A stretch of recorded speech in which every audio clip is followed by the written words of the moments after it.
Hey guys, this is ViewMasters Reactions. I'm going to do my own personal top 10 for Marvel movies in general. Not just the MCU. I wanted to incorporate everything Marvel. Counting Captain Marvel, there is 21 movies in the MCU. There's 54 Marvel movies that are actually considered there's low budget movies. Like I've seen a low budget Captain America, stuff like that. There are 54 theatrically released Marvel movies, 54 of them. So it's not counting like the B-list Captain America from the 90s or like anything like that, because there's probably hundreds of those if you shuffle through the mix. But this is going to be my personal top 10. Now, the majority are from the MCU because, as we know, they are pretty much all golden. Out of the 21 MCU movies, there's not one I hate. There are clearly ones that are less good than others.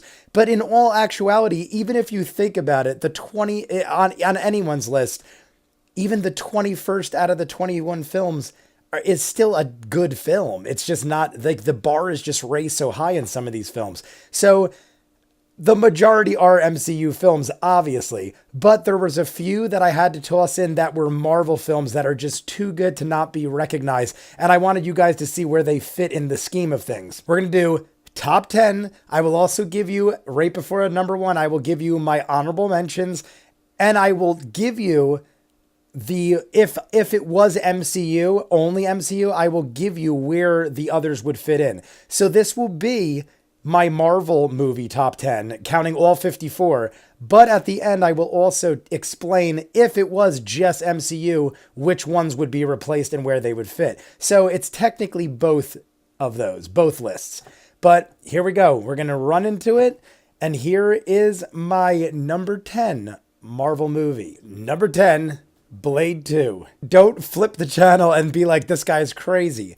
There are some movies that hold a special place in my heart because of where I was at when they came out, how old I was, the impact they had on me. This was one of the first superhero movies I could remember actually having an effect on me, because I was too young for the Michael Keaton Batmans to really appreciate it. Supermans were like, I wasn't even born yet when the original Christopher Reeves Supermans came out. Great movies, but I was like, came out before I was born.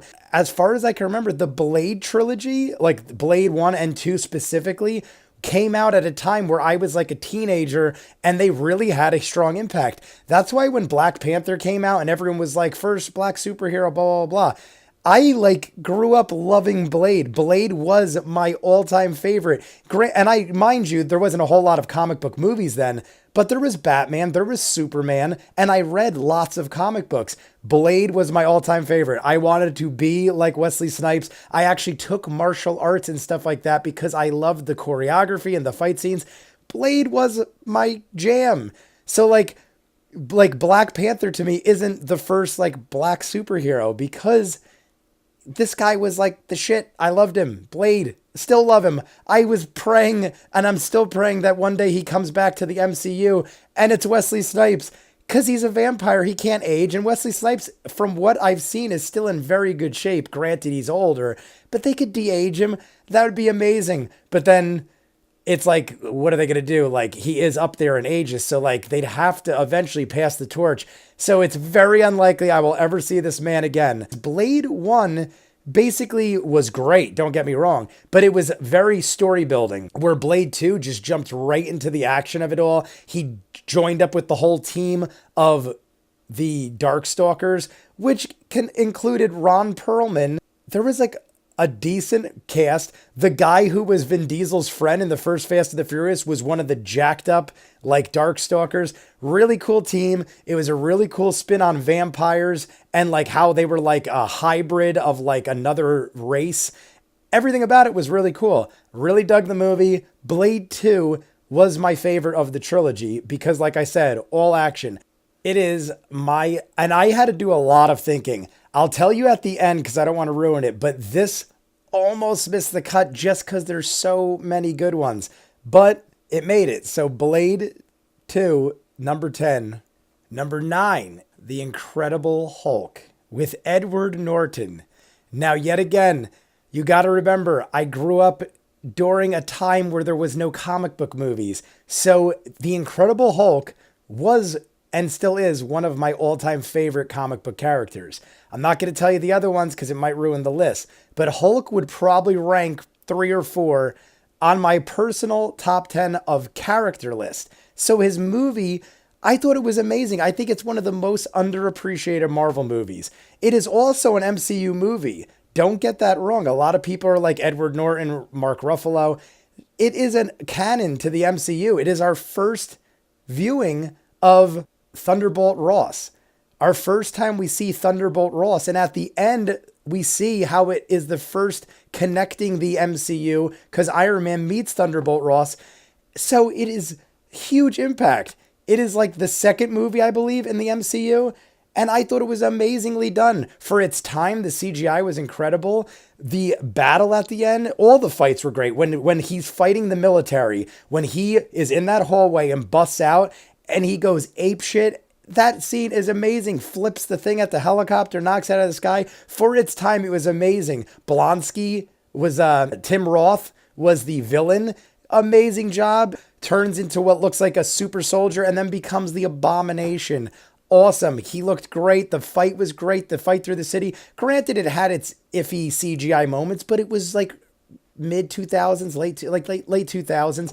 Things were still iffy. They didn't have a great, like an enormous budget. And I'm surprised it even was made after Ang Lee's movie. Don't get me wrong. I don't hate as much on Ang Lee as everybody else. It was an interesting, unique film, but this should have never seen the light of day. And it did. And I thought it was one of the best. Hence why it is number 9. The Incredible Hulk. Number 8, The Punisher with Thomas Jane. Yet again, maybe a lot of people don't understand, but this came out at a point in my life where I was a huge comic book fan, and The Punisher, probably on my list, ranks 3rd, right under the Hulk, all-time favorite comic book character. They came out with one in the 80s, that was Dolph Lundgren, who is one of my favorite action stars. I wouldn't say he's my favorite actor, but he is one of my favorite action stars because he just happens to be thrown into all my favorites or all my guilty pleasure type movies, you could say. Then they came out with this. Came out in 2004, basically coming out of college, and there was no comic book movies back then. This is 5 years before Iron Man, before there was even a thought of an MCU kind of thing. And you had to take what you could get. And I honestly thought they did a phenomenal job without being ridiculously violent like Warzone Punisher was, which I also dig, but different actor, different type of movie. This was like, it told a good story. It did everything it needed to do. It was violent enough for you to get what he was capable of. And I thought everything went down great. Now, it didn't have your huge special effects and your huge bang 'em up like boss fight at the end, but it told a story and on a small budget did what it had to do. And to this day, I still think Thomas Jane is the best Punisher. John Barenthal, don't get me wrong, is great. He is a gritty, dark one, like a dark Punisher. But and it's easily debatable, don't get me wrong. I'm not saying hands down favorite, but being as I kind of grew up with him, Thomas Jane, like he was a drunk, he knew how to fight, he did the job, he cared about his family, but he didn't take shit. I don't know. The only thing I will say is the whole John Travolta spin. I don't mind John Travolta as an actor. He's not one of my favorites, but he's in a lot of good stuff. He was probably miscast in this. I think they just wanted to connect a big name to it. So like I said, by all means, it is not a perfect film. But as an impactful personal favorite, I can't exclude Punisher. To me, I've probably watched this movie 36 times in my lifetime easily. I've watched it so many times. I could literally probably recite it by heart. But as far as comic book movies go, there's probably only one other movie I watched more than this on this list. Even though it's ranked number 8, it was like back in the early 2000s, this was like my go-to. If I was like in a bad mood or I wanted to just throw on a movie and vent, Punisher was my go-to. So he had to be on my list. A personal favorite of mine. Number 8. Number 7. Guardians of the Galaxy.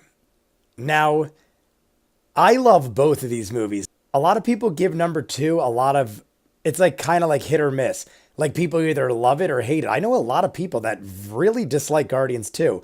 I love Guardians 2, but Guardians 1, I was blown away. It's got to make the list sheerly almost based on the fact that no one, including myself, I was a comic book guy growing up. My brother was much bigger than me, and he actually followed Guardians of the Galaxy back then, believe it or not. So when this movie was announced, I was like, Ray, do you remember this Guardians of the Galaxy? I don't even remember it in passing. And he actually had some of the comics. And when I looked back at my collection, believe it or not, I actually have like 5 issues of Guardians of the Galaxy. None of like the major issues, but it just must have randomly something caught my eye as a kid and I just bought him. I have a couple issues from like way back when, but I don't remember them at all. So to take a chance on a group of misfits that no one's ever heard of and for it to succeed like it did blows my mind. So going in, it like was like one of those things where like I didn't expect much and it was like mind-blowingly good. It also was one of the few times I visited my brother in Pittsburgh. We made an actual plan where I would go to Pittsburgh, visit him, and we would watch this movie because he was such a fan of the comics. And I was like, might as well make a trip for it. Not only the movie being great and it being an unexpected treat, but visiting my brother and the whole impact of it all, it had to make my list because it is a personal impact. So great movie, amazing cast. Number 2, I honestly didn't think it was almost as good as 1, I think. Just not good enough to make the list. But if I had to extend to like top 15, Guardians 2 would be on that list. It is in my honorable mentions. I probably shouldn't have said that because there's a chance it is down lower. But now you're knowing that it is not. So, nope, love everybody. I don't think there's one character. Like usually in a team up like this, there's someone you dislike or someone you don't like as much as the rest. I honestly love all of them. All 5 of them are amazing. And even like Yandu and like all the side characters, awesome movie. The music, not even getting into the music. The music is just like icing on the cake. Beautifully made film. Number 7, perfect. Number 6, Civil War.